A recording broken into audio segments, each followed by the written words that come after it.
Hello, everybody Hello, everybody I've been talking to for the last 30 minutes while drinking a lot of alcohol. How are you tonight? This is a comedy open mic, not like a cappella, badly singing open mic. That's tomorrow night. But this one is about jokes. So, good evening, everybody. I want to tell a little story to get things started because John, who's the other host, who's not here, he's the guy on the left in the picture. John and I went to go see Star Trek on Saturday, and we went to, at the Summit, we watched Star Trek. It was in a little theater, and there was 2 empty seats near us, and it was packed, but there was 2 empty seats near us because they were near us. And some people came in late, and they made us get up, and then they sat down, and then they sat through about 7 or 8 previews. Like, so many previews these days. Like, what the fudge? And then the movie started playing, and the guy leaned over to me and was like, "Was this supposed to be Star Trek?" And I, like, didn't know what to say. I sort of, like, laughed. I was sort of like, because, like, what the fuck, right? Like, and nobody else in the theater was getting up being like, "Hey, we're also in the wrong movie," because on the screen, like, Star Trek was still playing. It was weird. He kept expecting an answer. But Star Trek was still playing. Nobody else got up and was like, "Hey, you know, this is the wrong movie." Like, "Oh, I knew 42 wasn't in 3D," or like, "Hey, how come so many of us are here to watch 42? Because it's Reno. And that's a movie for, anyway. So that's weird. And then, so and I was just like, seriously, like, what is wrong with this situation? Like, I'm assuming they wanted to see 42 because, like, what kind of person goes to a movie and then is disappointed when it's Star Trek? And we're like, shit. I'll tell you who. It's the people who are like, well, I'm going to waste my Sunday afternoon doing a historically relevant, good versus evil thing and enrich myself. But I was like, you know what? Like, no, like, you have Star Trek. Like, this in front of you is a futuristic good versus evil story, and it's even better than the other. Like, there's black people and white people and aliens, equality. Like, there's not so much women, but, like, still it's an obvious choice. Like, you would want to go see, you know, like, go boldly where no man has gone before versus, like, one man boldly went where everyone is now. Like that's that's your choice. And at the I think at the end the lady was like, well, reconsidering. She was like, well, you know, maybe the other one's already started. And but at that point I was already, like, standing up, almost like making it impolite for them not to leave. You know, I was like, come on. Let's go. The movie was going, so there was people behind me not standing up, so they were like, come on, get out, leave, which was weird. But I was like, you know what? You made my friend with a bad knee stand up twice, so you have to leave for being dumb dicks who went to the wrong movie. It's kind of weird. Also, that movie in Star Trek, there was this whole, like, article about, like, why was Benedict Cumberbatch Khan when Khan was actually a different, like, race, and they picked a white guy to play Khan. Kind of weird. But you watch the movie, and there's this scene where Khan is just, like crying like a baby. His, like, eyes are, like, welling up, and it's, like, down his face, and he looks, all the blood is under his skin, and he looks like, you know, a hot wing in the microwave, and it's just, you're like, this is why, like, nobody else is able to act this way. And then you realize, like, why he's able to have that tortured part of himself, and it's because of his name. Like, obviously, Benedict Cumberbatch, his whole life, somebody at some place was there to call him Bendy Dick Cunty Snatch. I promise you, because it is obvious. And that's when you watch him cry and you're like, this is such, like, telltale childhood trauma. Like, you know why he's getting this part instead of any black people who, like, have actually had hardships in their life because their parents would not name them something ridiculous like Benedict Cumberbatch. Just oh, the other part of the other joke was like Jackie Robinson himself would be okay with you wanting to see Benedict Cumberbatch punched in the face more times in a row than you wanted to see Jackie Robinson get like thrown tomatoes at. My syntax is bad. Thrown tomatoes at in right field. Weird. So, interesting. Also, I've realized that my parents are, I don't know if they're like they just are bothering me. Like it's monthly now. It's like, and when I'm saying monthly, I don't mean like, 1 month and then 45 days later they call again. No, it's every single month, and they say they have good reasons for it. Like, we just want to make sure you're paying your bills. And I'm like, well, how come? Like, why can't I just be a person who has no credit and like can't get a loan? And why can't you trust me to set up one automatic payment? I mean, I still haven't set it up, but like the pizza, the guy who delivers my pizza says he's going to show me how to do it. He says it's not hard. I just have to hook him up with a girl he's trying to get with, Marijuana. I don't know if that was the girl's. That probably wasn't her actual name. So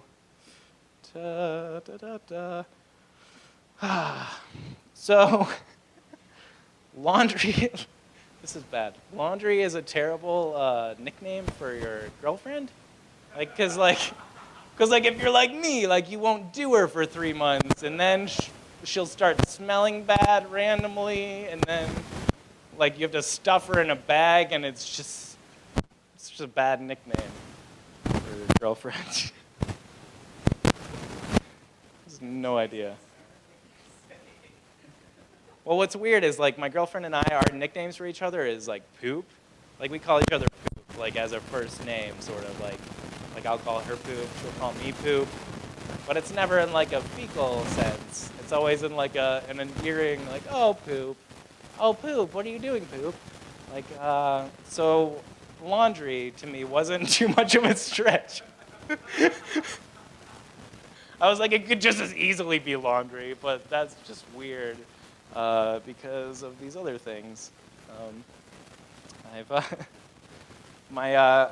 People always ask for like updates on my cats. My cats this week. Oh, hi. You can stay for the cat joke. So my cats this week decided that like since I was sleeping that it was a good time to like throw a wine glass off the counter and like, hey, we knew you were sleeping, but it's time to start the war. Wake up and come watch. Which I didn't do, but I also didn't clean up the glass, so now I had like a bunch of little cat like blood spots everywhere. And for like 12 hours or whatever, cats go a lot of different places. So good thing I didn't pay a security deposit. And I'm getting a new carpeting. So that's good. I will stop now, and I will bring up your first comedian for the evening. Oh, hey, you guys, I totally did not tell you what order you're going in, but I'll tell you right now, so you have like maybe 1 second of warning. Reverend Kelly, you're up now. And Joe Tyler, you're up after that. And John Gallagher, you go at the end. And then I will end this thing. So without further ado, please welcome to the stage. I think it's your second time? Sure, why not? Reverend Kelly, everybody.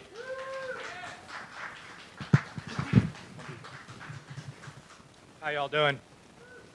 So I'm the son of a redneck. Duh.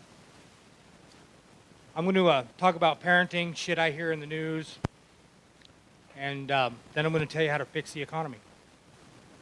Because nobody else cares but the unemployed. I don't have a very good vocabulary, so I'm just going to wing it. I'm working without a net because she stole my car and didn't take me. What was I going to do? Oh, yeah. What was I going to talk about? Parenting? Okay. Well, I'm fortunate enough to have 3 sets of children. I've got a 30-year-old, a 20-year-old, and a 5-year-old. And the 30-year-old finally figured out that Dad is not stupid. In fact, when she came up to me and said, "It hurts," I said, "Your appendix is rupturing, sweetheart. Why don't you go to the doctor like you have the last 165 times in the last year?" She said, "Really? I should go to the hospital?" "Yes, dear, you should go to the hospital." And, you know, she's lost like 30 pounds since the ruptured appendix, and I'm really proud of her because she's a big girl, you know, and she has really bad self-image. And she says, "Daddy, I lost 30 pounds. I said, "Congratulations, sweetheart." She goes, "But I don't really feel very good about myself." I said, "Oh, come on, you fat piece of shit. Quit feeling sorry for your fucking self." On my 20-year-old, he thinks I'm a fucking idiot. And I'm trying to figure out where I went from being dad and I can fix anything to in the way. Of course, then maybe "in the way" is not really accurate. I'm almost tolerated. Anybody that has kids, when they become teenagers, unfortunately, even you will find this out. For some reason, they don't like us, which is all right, because I don't really like him either. Now, my 5-year-old, she knows exactly what somebody should know. Never underestimate the quality of a good nap, and mean people suck. On that,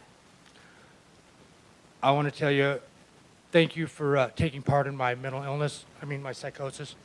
I know I look like an escaped mental patient. Truth is, I'm not an escaped mental patient. I didn't have insurance. They pushed my ass right out the door. They didn't give me a sandwich or nothing. I'm agoraphobic, so I live in a motorhome so I can see the world. Really. The truth is stranger than fiction, but not on my planet. I'm also, they say I'm antisocial and a narcissist. I said, I'm not antisocial. I just don't want to socialize with you. And narcissist, I don't love myself. In fact, the only person I can think of more than I hate me is you, Doc. He wrote me a really bad review.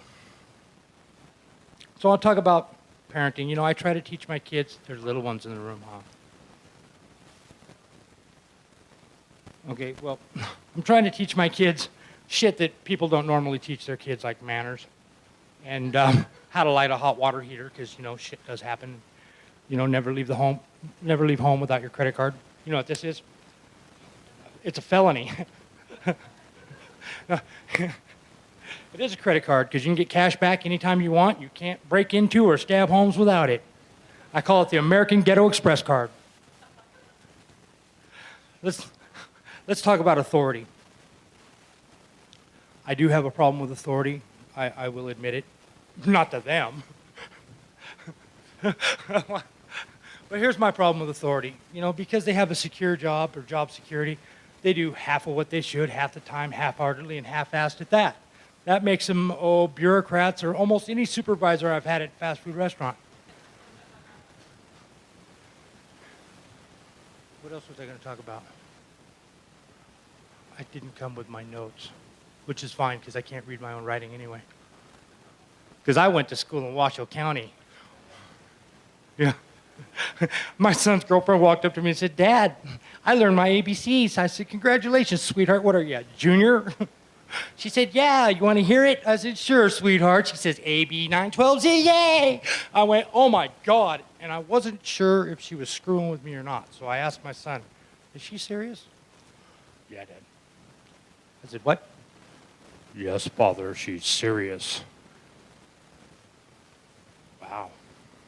"Son, if you breed with this girl, I will cut your nuts off, stick them in the freezer so I can have a smart grandchild someday."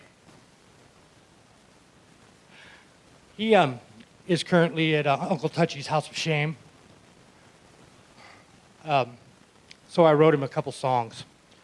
You know, I wrote one for, I saw on Saturday Night Live, Eeyore's finally done it, the original emo. Just hung himself. All they showed was his little body swinging and his tail fall off.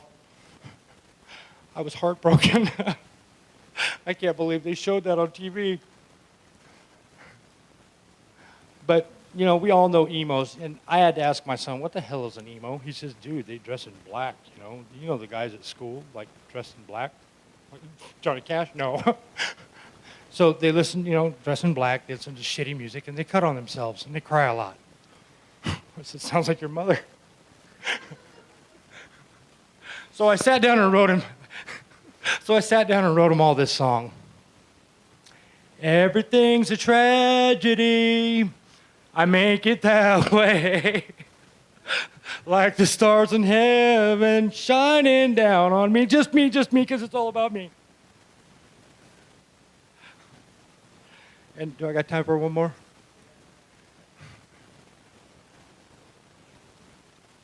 Perspective is everything, right? So when strangers ask me, you know, how I'm doing, I look at them and say, I'm always good, because they don't really want to hear, well, I'm manic depressive with suicidal tendencies and I drink too much. They pretty much phase you out at that point. You know, 99% of the population goes their entire life without having a conversation in an elevator. So try this out. I'm not contagious, I swear, so how are the kids? They will hit the next button, I promise. You know, I am a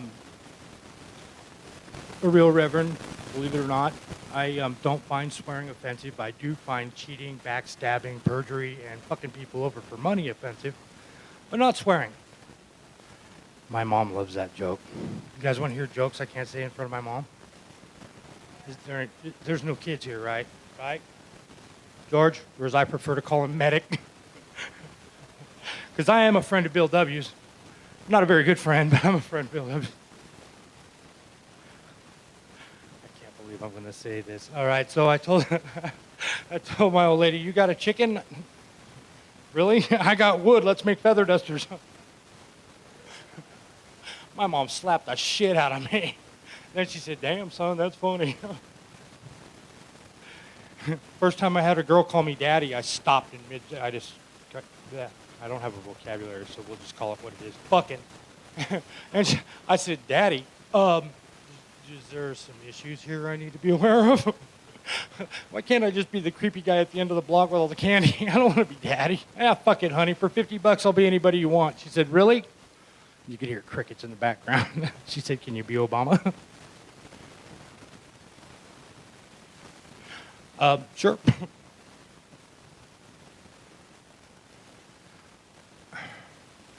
Okay, one more and then I'm done. So I'm trying to teach my kid, well, I'm going to tell you this one joke and then I'll talk about my prick. So I'm trying to teach my son shit that you need to know, like how to hotwire a Camaro. You know, he was 10, it was time. So as he gets the car started, it somehow slips in gear and it kind of moves over. And anybody that has kids knows the difference between I'm hurt and I'm scared scream. Is that fair to say? Okay. So he screams like he's on fire as the car rolls over his pant leg. And I said, because my dad is a redneck, I said, get up, you fucking pussy, you're not hurt. And he jumps off the ground about yay far and says, I'm not a pussy and you're not hurt either, so quit screaming like a girl. And I look up, and my girlfriend at the time, her name was Crazy Linda, not to her face, and I look at her, I said, what? She goes, what the fuck was that, Kelly? I said, parenting 101. Now I'm going to talk about my prick. Not to brag or nothing, but my prick is 5'6", 130 pounds, 20 years old. Like I said, I went to school in Washoe County, so... It has no conscience, doesn't like me around, says nice shit to me like, I hate you. I don't need your counsel or ask for it, Father. I said, really, you little motherfucker?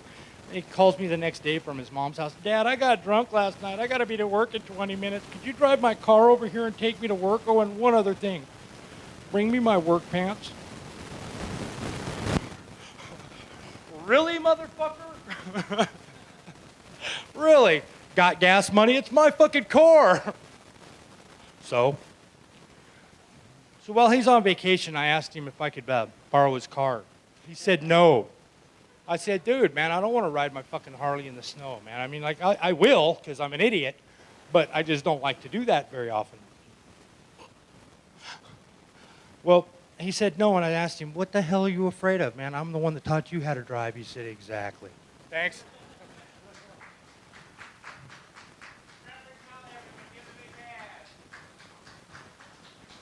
I don't need a mic. Fuck this shit.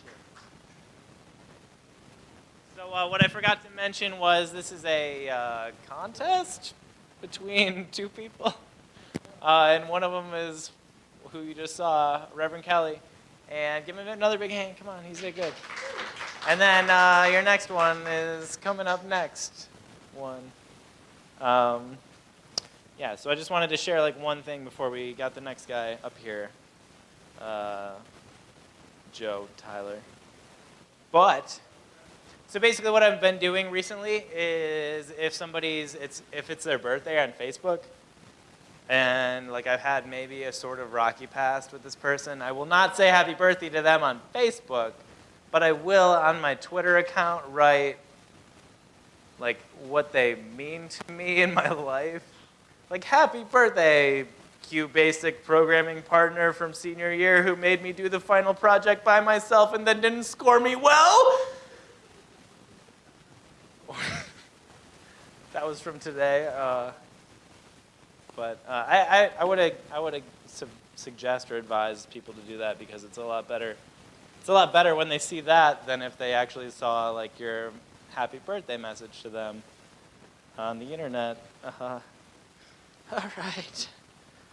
Okay.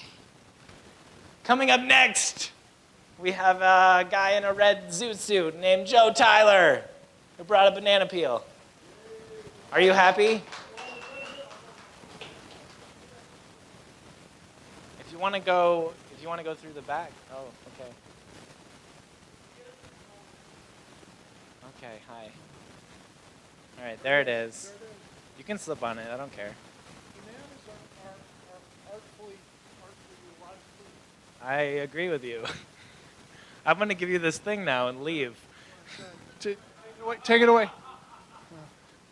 Adam, there wasn't, he wore his fig leaf, I think. It was pretty, religious character, you know. I'm not very religious. I think God is dog spelled backwards. Because, well, actually, you guys, when I flipped out, I always have to catharsis my audience because I can't tell jokes any longer, you know. I used to tell jokes, it doesn't work, you know. You got to cathart. But when I was crazy, this guy he just thinks he's crazy. He looks crazy, Reverend. You look crazy, but you don't even hold a candle. I am so crazy, you guys. I thought I was Jesus Christ. Really, I thought I was Jesus. And that same day, man, I saw Jimmy. Does he remember Jimmy Carter, the peanut farmer? I saw him on TV. He says, we're having trouble with the Soviets. And I thought, man, I'm going to have to assassinate President Jimmy Carter to keep the bombs from going both ways, you know, to keep the world from ending tomorrow. You know? But then I later on, after my rehab, because what's that woman's name? Winehouse. She died because she didn't get everybody having drinks and just. She said, I'm not going to rehab, not going to rehab, no rehab. And then she clonked. She's dead. Amy Winehouse, yeah. So, but I'm kind of a reformed alcoholic. That is, I just drink scotch and water behind my back, under the table.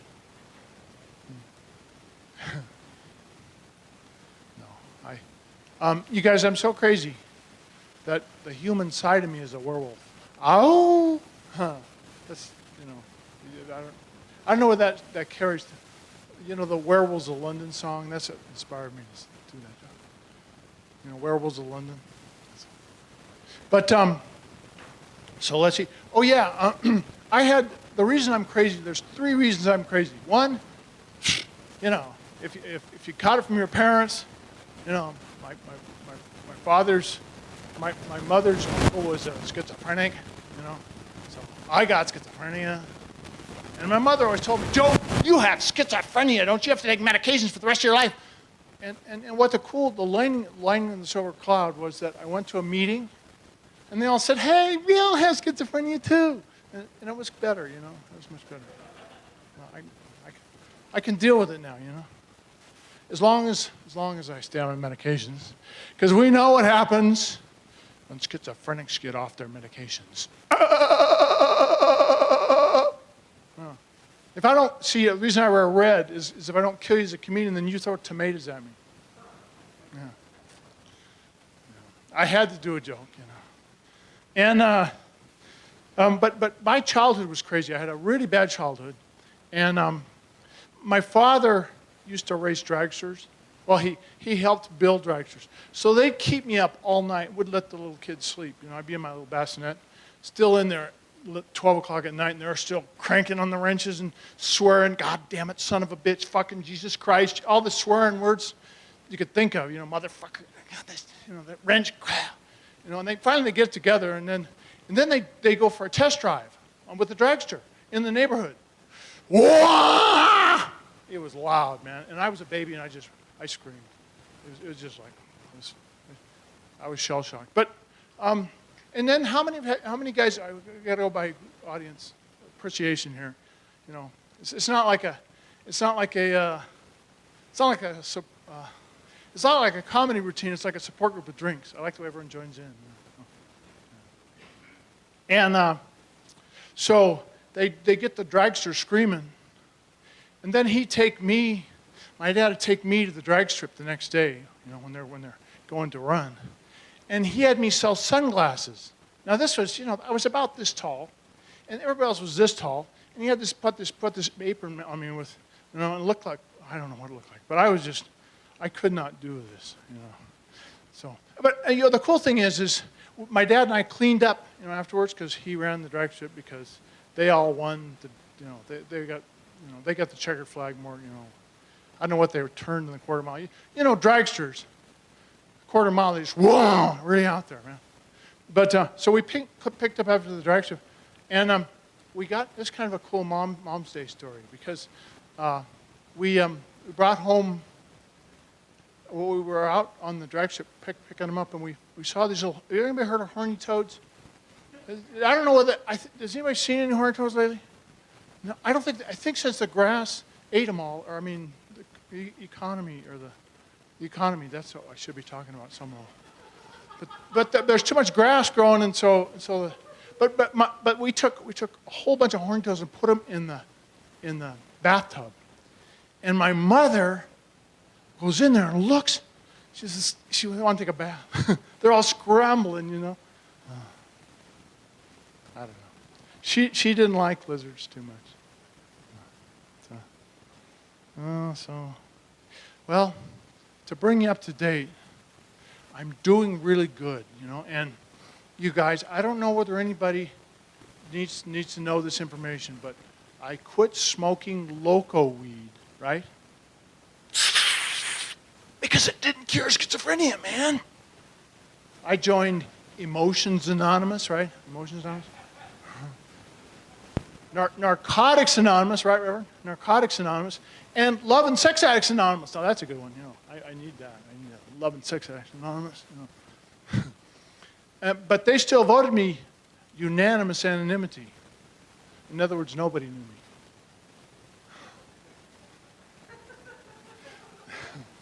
Those 12-step programs, they cure a lot of people, right, Reverend? You know, well, you got to want to be cured, though. You know, it's like if you're walking off of a bridge, or if you jump off the.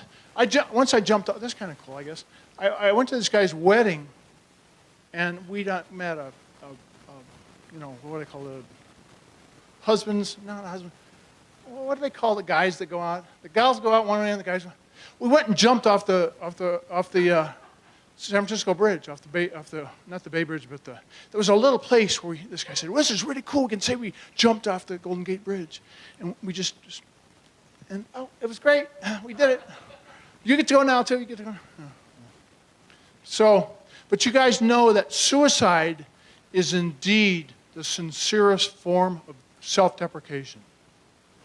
That's pretty deep, isn't it? It works, though, doesn't it? It works for me. And I work the work because the work is where I work. I work at the Funny Farm, the Bonkers Institute, the Looney Bin, the Heresy House, the Nut Grove, the Sparks College, Less Than Knowledge. They let me out every day at 4:55 because I passed my reality test, right? With flying colors, I see red and feel blue. Besides, I'm just too unhappy to commit suicide, right? There's I wouldn't jump off a building without a hand glider.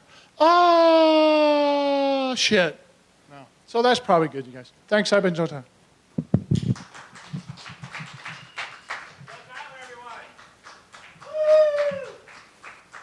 And now the winner of the contest! Do you want to do that? Do you guys want to do that part? We can do that part. Hey, you left your banana peel up here, by the way.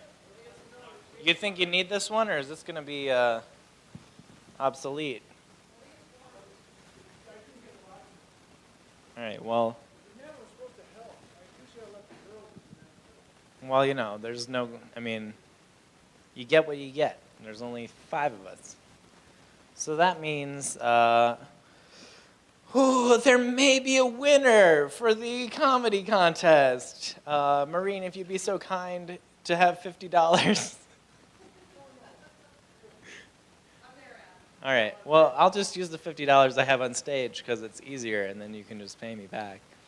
But I have $50 here for the winning comedian, and the winning comedian out of the 2 comedians we just saw.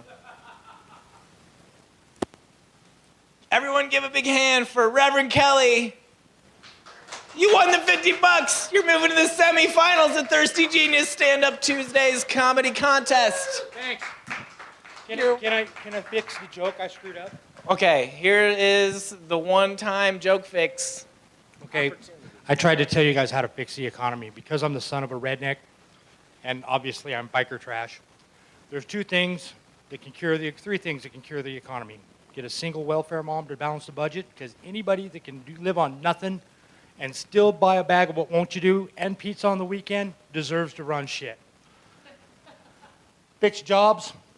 Anybody know a redneck that doesn't know how to create work for somebody in trouble? And NASCAR. I rest my case. Thanks. Reverend Kelly, everyone, my favorite redneck. The only redneck I know. Yeah, so what I'm going to do now is thank our sponsor, All Creatures Veterinary Hospital. Woo! No, we're not done. You're still going to go up. I'm just going to, thank everybody first. Man, really? You think I forgot about you? For real? I was just oh, John Gallagher's here. He's my friend. He's just going to hang out with me in the audience and then not do any time, because why would I let him do time? All Creatures Animal Hospital, or Veterinary Hospital, let's give another round of applause for them. George is your bartender. Doug is our sound guy. Give him a big... Mike is our owner. Hi, Mike. Everyone who's important is here for us. But nobody else. What does that mean? I'm glad to actually announce that for your final comedian, you actually have a pretty funny guy named John Gallagher, aka John Harvey, and he's going to tell you a lot of jokes, unless he quits in the middle, which I would be okay with, because why not? John Gallagher, everybody, give him a big hand! Woo! Yeah, hey, thank you. Hey, I did a dude bro woo for you. Dude bro woo! Thanks for the dude bro woo, Adam. Thanks, guys. Well, okay, so I guess I'm gonna keep it relatively short. This has been fun, right? This has been a good time. And I've been to a lot of, it's weird doing comedy, because I have met some of the most interesting and least savory individuals I think ever. This wasn't a dig at the Reverend at all. No. Reverend, you're a good guy. You're a good dude. I was at another open mic yesterday, and I know a 37-year-old comic that was arrested for tagging in the middle of an open mic. This is 37 years old. Why?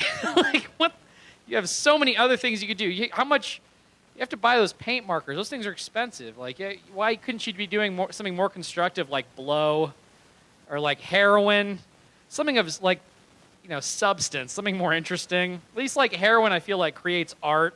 And like cocaine is responsible for interesting things too. I mean, Scorsese's bad movies. It does that. So I think that would be interesting at least. But I don't know, I meant like, that's a bad example. So I met him, but then I've also met a person that's faked having cancer. He doesn't really have cancer. And he does a lot of morphine. And then another guy who can't use the internet because he was convicted of trying to solicit sex from a minor. These are all true things. Like, I've met some like genuinely horrible people doing comedy, and I still go out of my way to be around them all the time. And then I look back and I'm like, what the fuck am I doing? Why? Jesus. This is amazing. I came to another revelation the other day, which is that I think that God created atheism. The reason I feel like God created atheism is because God apparently created man in his own image, and he loves men. And just like an omniscient, everlasting being realizes, he goes, I want to give them closure because this shit never ends. It's always the same. Fuck, I want to give them hope that things can change. He just sits there, he's like, I want to give you an end because it's just always happening. There's just a hurricane every once in a while to make things interesting. It's good. Maybe I'm at a low point. I've been drinking too much. I just had a breakup, and I'm single, and I realize I need a relationship with people to keep me motivated or interested in like myself. I need somebody to kind of reel me in. And this is because I was drinking last weekend, and one of the things I did was I got super drunk, and then ended up getting my palm red and massaging two dominatrixes that look like squat trolls.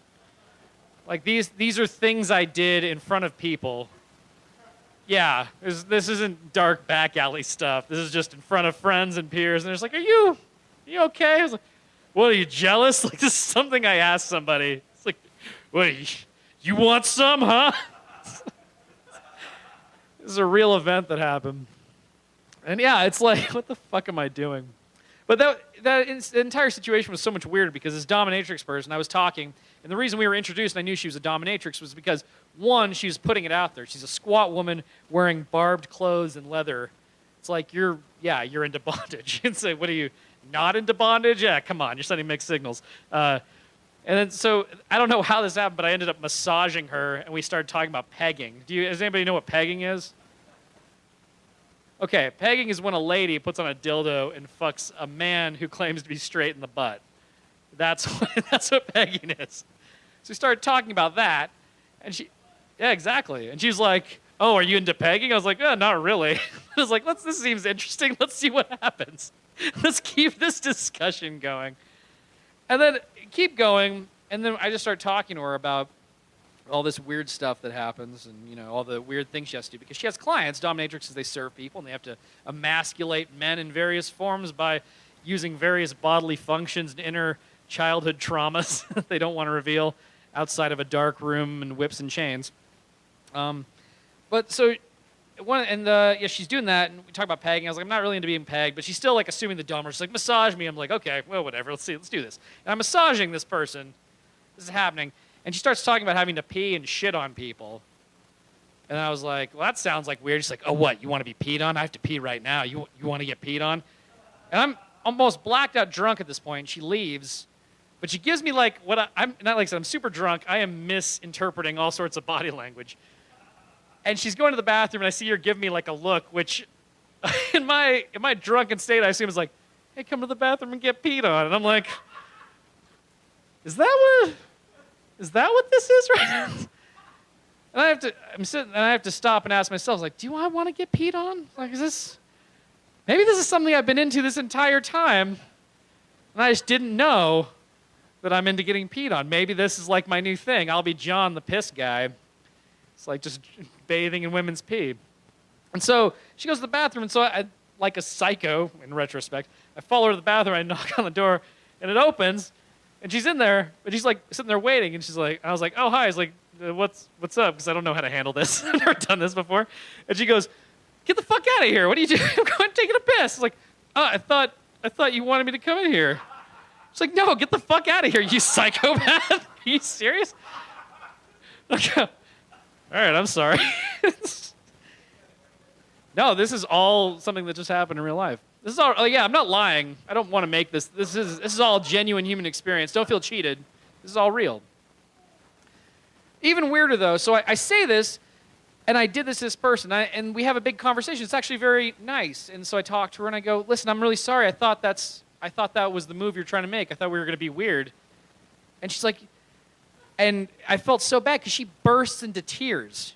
She talks to me, and she bursts into tears. She's like, everybody just sees me as a dominatrix. I just want to do weird stuff, and nobody appreciates me as the person that I am. I'm a really nice person. I just want to meet a nice man and have a nice relationship. At the end of my rope, I'm 45, and I need to find somebody nice. I'm just like, oh, God. And then we spend the next time talking about breakup stuff. It's like I get to talk about my ex, and she gets to talk about her ex, which was a guy she pegged in the butt. So everything comes full circle. It was, a weird night. It was a really weird thing. Should I tell real jokes? I just like that story. Yeah, I'm really upset with people that are super into their birthdays. And I don't know, I think women take advantage of their birthdays a lot. That's really annoying. Well, yeah, I mean, it's okay. You're entitled. This is the day you were born. That's fine. But everybody has one. We compile statistics about how we're doing as a species based on how many people are born versus how many people are dying. This is what we do. And it's not that unique. So when you get a person that really just takes advantage and really manipulates you about your birthday, it really sucks. I had a friend. We gave her gifts. She threw a party. Didn't even give us alcohol. She makes us sit down in a circle and tell us, she makes us tell her a thing that we love about her. Yeah, exactly. What the fuck? It's the most self-indulgent, needy exercise and bullshit. All right?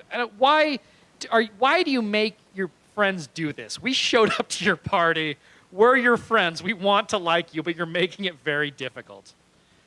So she's sitting around, and her friends, these are all people that she's close to, but you can't say things that are genuine. People are always saying things like, oh, you have a good energy. I like your spirit.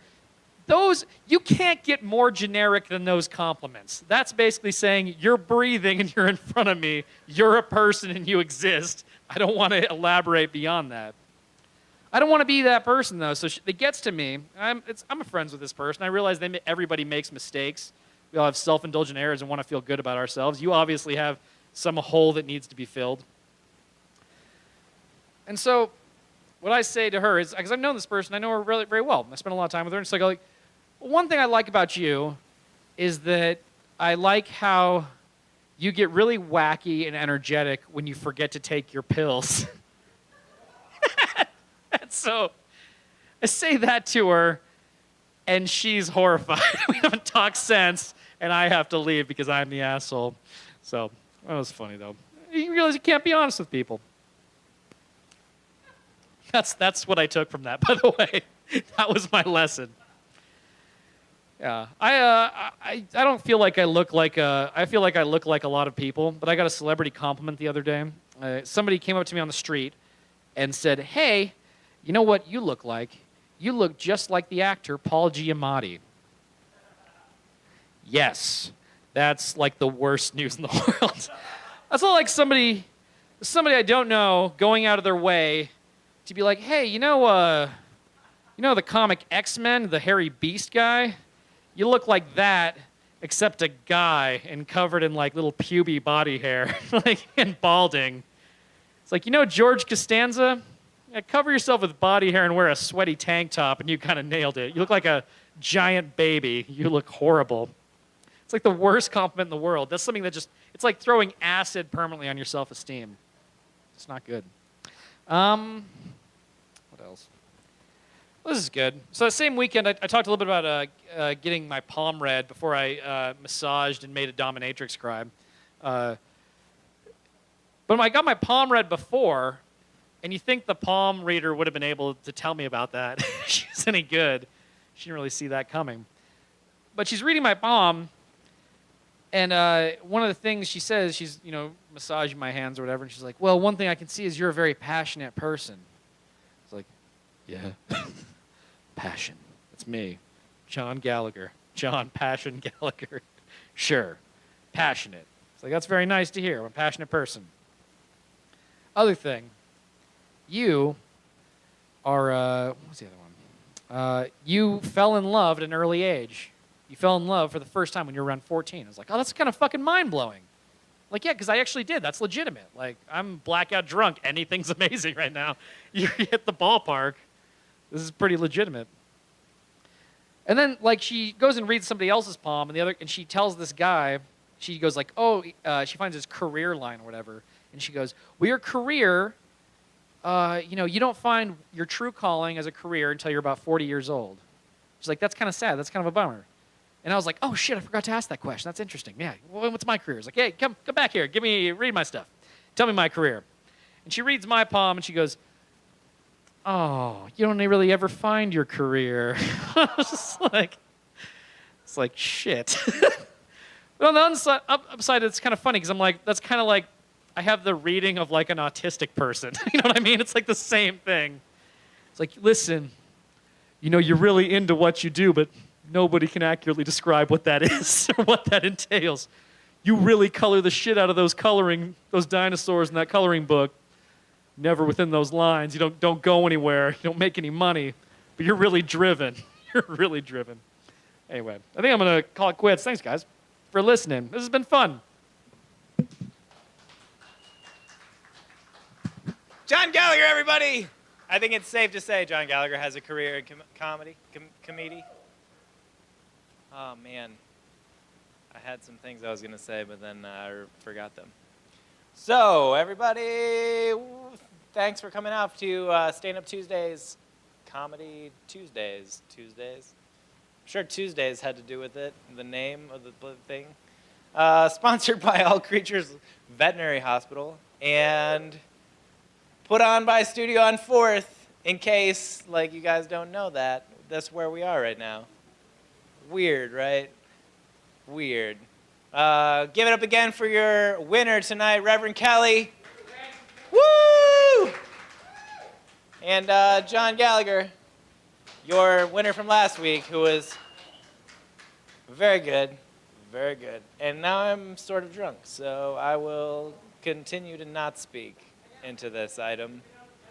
What is this stick with a ball on the end of it that I'm talking to? Hi. Also, I'd like to thank the other comedians. Adam Holwerda, I started this shit. Joe Tyler, and John Gallagher, and Reverend Kelly, and Maureen. Did you do comedy tonight? You didn't, right? Maureen, and that's it. Have a great night, everybody. See you guys next week. Sound like a lot more people than 4 people. Okay, bye. Okay, bye.